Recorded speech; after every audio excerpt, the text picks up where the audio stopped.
A man charged with murder tonight, months after investigators found his girlfriend's remains in the Kentucky River. What the victim's son says about the suspect. What EKU students are saying about a threatening message police found in a bathroom on campus.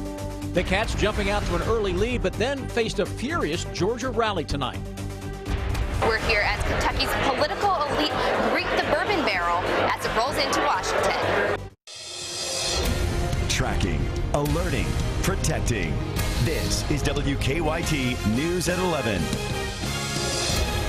Good evening. He says the arrest came as a relief, and tonight the son of a murdered Lexington woman is demanding justice against the man now charged with the crime. Lexington police arrested 59-year-old Paris Charles. They say he killed his girlfriend Goldia Massey last fall. Investigators say they found her remains in 2 Kentucky counties. Garrett Weimer talked to Massey's son today. It's our top story at 11. With Charles' arrest here on Chatsworth Drive, Massey's son, Zachariah Massey, says he's relieved to finally be on the path to getting some answers. Inside the Bourbon County Detention Center, facing a robbery charge of his own for an unrelated case, Zachariah Massey says the whole process has seemed unreal. My mom's gone. She was an amazing, wonderful person. Never meet a greater person in your life.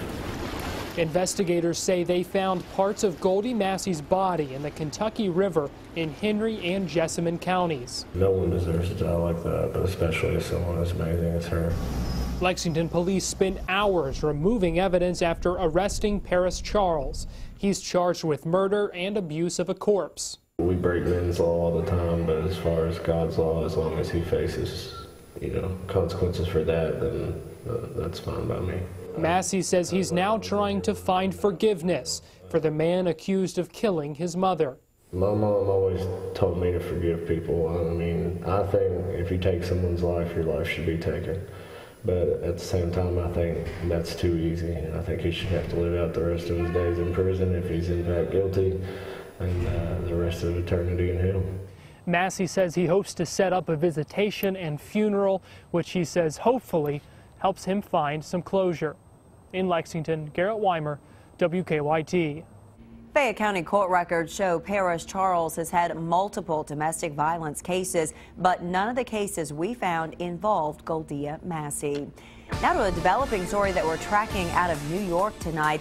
Investigators say 6 people were killed when a commuter train struck a Jeep Cherokee on the tracks. It happened just north of New York City. The crash sparked a fire in the Jeep and in the front of the train. Investigators say the Jeep's driver and 5 people on the Metro North Railroad train were killed. 12 other people were injured. Well, don't let the milder air fool you tomorrow. Looks like snow will eventually be on the way here to the Bluegrass. Chief Meteorologist Chris Bailey is tracking some changes. What else in the forecast? Not often we get the chance, Sam and Amber, to talk about 50-degree temperatures, followed by some snow, but that is indeed the forecast as we make our way into your Wednesday and Wednesday night, especially courtesy of a fast-moving cold front that is showing up across the plain states. Here's where a defender is picking up on that front, and look at the little surge of milder air that is out ahead of this into parts of Missouri. Winds gust up along and behind this front where we get in on some snow and some cold air right behind it. But a warm front is now lifting to the north across the Ohio Valley. That is allowing our temperatures to kind of level off out there this evening, and if anything, may come up a degree or 2 as we make our way into the overnight. Clouds across much of northern and western parts of the area.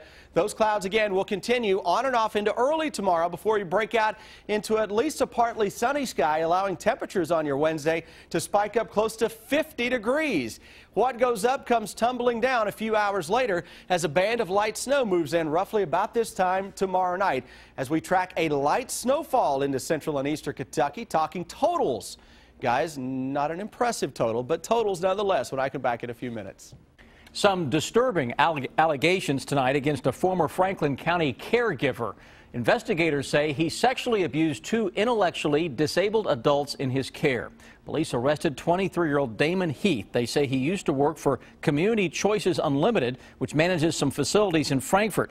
The Kentucky Attorney General's office says that Heath had sexual contact with the 2 victims multiple times between April of 2013 and last month. Heath has been charged with sexual abuse, sodomy, and knowingly abusing a vulnerable adult. Police have arrested a Rowan County couple they say put their infant in danger. State police charged 31-year-old Carlin Engelbrecht and 21-year-old Jesse Stacy with wanton endangerment. This morning, police say someone noticed the couple's infant alone in the driveway of a home on Freestone Road. Police say they couldn't find the child's parents at first. They say they took the child to the hospital where the parents later showed up. The infant was not injured and is now with social services. A frightening message found in a bathroom of Eastern Kentucky University, and now EKU police have issued a public safety alert because of it. Investigators say the message was a threat made against the campus on a specific day. New at 11 tonight, Jordan Valines talks to EKU students about the threatening message.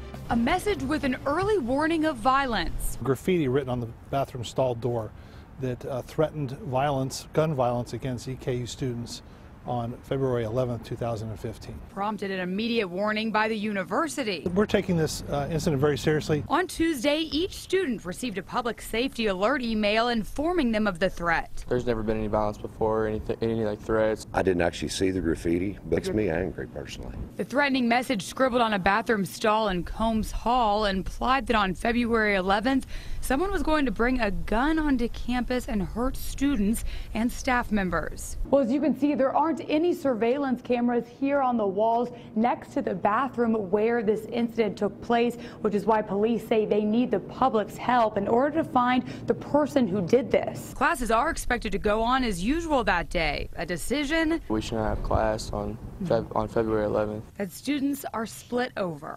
I will still go to class. I'm not going to let something like that stop me. University officials say if the person responsible is not caught before the 11th, then there will be extra security on campus that day as a precaution. In Richmond, Jordan Valines, WKYT.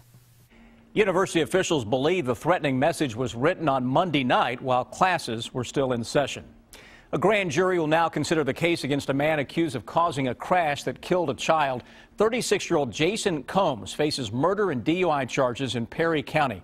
During a hearing today, police testified that Combs admitted using cocaine and other drugs the night of the crash. On January 24th, police say Combs' car crashed into another car in Perry County. A child in the second car, 9-year-old Randall Wells, later died. Randall's mother says she'll be fighting for justice. As long as he spends the rest of his life in jail, I'll be satisfied. But it ain't right for him to be sitting in jail with the roof over his head, a bed to sleep in, 3 meals to eat, and my baby laying in the ground. You know, it's not right. Attorneys for Combs did not comment, saying they're still looking over the evidence. A gas leak forced firefighters to evacuate a dozen homes in a Lexington neighborhood tonight. Firefighters say someone noticed the leak on Sandhurst Cove off Patch and Wilkes and called for help. Firefighters evacuated the homes as a precaution, and they say no one was injured. Columbia Gas officials say a small gas line inside one of the homes caused the problem. Firefighters checked gas levels inside all of the homes before allowing people to go back inside. It is a toast to history and compromise. As we first told you yesterday, Kentucky bourbon distillers sent Congress a bourbon barrel filled with some of the state's best bourbons. It's both a salute to Kentucky Senator Henry Clay and a wish for lawmakers to compromise. Washington Bureau correspondent Alex Miller was there as the barrel arrived in our nation's capital tonight.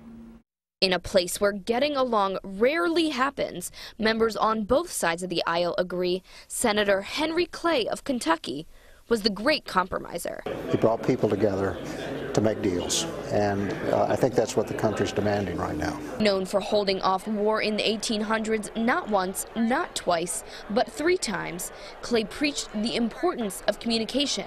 So his descendants started a program to teach students about reconciliation. A compromise doesn't mean giving something up.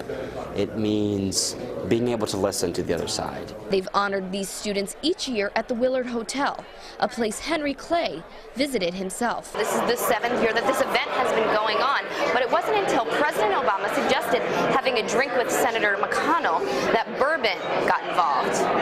What's always saying, you get to sitting around drinking bourbon, you make a lot of decisions, good decisions.